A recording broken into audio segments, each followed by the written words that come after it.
Hi everyone, welcome back to another tutorial from Apps Academy. Today in this video, I'm going to show you how to log in to booking.com. You can easily log into your booking.com account using email, phone number, or social logins. So here's how you do it. First of all, launch open booking.com app on your device and make sure that you're inside the sign in tab. From here, click on sign in or register from the top, and then you can sign in to booking.com using your continue with Google, Apple, Facebook, or email option. Make sure to select the same option that you previously chose while creating an account for booking.com.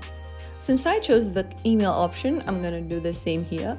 If you've selected Google, Apple, or Facebook option, you can select one of them. If you want to continue logging in with email, then tap on continue with email, and on the next page, type in your email address in the respective text box. After typing down your email, click on continue. On the next page, you'll be asked to verify your email address. Open up your email inbox and you'll receive an email from booking.com. Go ahead and write down your code that you received via email and click on verify email. And with this, you will be logged into your booking.com account. You can now access bookings, account settings, and saved properties. If you found the video helpful, don't forget to like, share, and subscribe to our channel. I will be back again in the next episode. Thank you for watching.